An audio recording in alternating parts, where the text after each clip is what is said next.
Hello বন্ধুরা, তোমরা সবাই কেমন আছো? আশা করি ভালো আছো। আর তোমরা দেখে বুঝেই গেছো আজকে আমি রেসিপি বানিয়ে দেখাবো।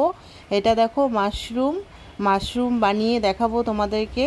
তো আমি যতটা পারি অতটাই তোমাদেরকে দেখাবো। তোমাদের কেমন লাগে একটু কমেন্ট করে জানিও। এই যে দেখো মাশরুম, আর মাশরুমটা দেখো এভাবে হাত দিয়ে ছিঁড়ে ছিঁড়ে নিতে হবে। এই যে দেখো ঝিরিঝিরি করে, এই যে এইভাবে করে। আর আমি মশলা নিয়েছি, দেখো এখানে আছে রসুন, আদা, কাঁচা লঙ্কা পেস্ট, আর এখানে আছে আলু ঝিরিঝিরি করে কেটে নিয়েছি, টমেটো ঝিরিঝিরি করে কেটে নিয়েছি, আর ফোড়নের জন্য নিয়েছি তেজপাতা, শুকনো লঙ্কা, আর গোটা গরম মশলা, আর পেঁয়াজ কুচিয়ে নিয়েছি দেখো। আর এখানে কড়াই বসিয়ে দিয়েছি আমি দেখো। আর আমি সাদা তেল ব্যবহার করেছি, তোমরা সর্ষের তেলও ব্যবহার করতে পারো। শুকনো লঙ্কা ফোড়ন দিয়ে দিলাম, আর তেজপাতা দিয়ে দিলাম, আর গোটা গরম মশলা, এলাচ, দারচিনি, লবঙ্গ এটা ফোড়নে দিয়ে দিলাম। আর ঝিরিঝিরি করে রেখেছিলাম পেঁয়াজ এখন ভেজে নিব একটু লাল লাল করে। দেখো লাল লাল করে ভাজা হয়ে গেছে। এবার আমি দিয়ে দিব ঝিরিঝিরি করে কেটে রেখেছিলাম আলু, ওটাও একটু ভাজা করে নিব পেঁয়াজের সাথে দেখো।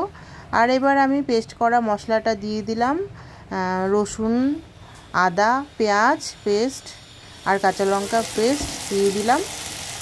আর দেখো এখানে এখন মাশরুমটা আমি একটু গরম জল দিয়ে ভাপিয়ে নিয়েছিলাম, তারপরে জলটা ফেলে দিয়ে ঝরিয়ে রেখেছিলাম, ওটাই দিয়ে দিলাম। আর টমেটো কুচি দিয়ে দিলাম দেখো। এবার সব একসাথে মিক্স করে নেড়ে চেড়ে কষিয়ে নিতে হবে। দেখো এভাবে মিক্স করে দিতে হবে। তারপর দিয়ে দিব স্বাদ অনুযায়ী লবণ, আর দিয়ে দিব হলুদের গুঁড়ো। এবার ভালো করে মিক্স করে নিব লবণ হলুদ মাশরুমের সাথে।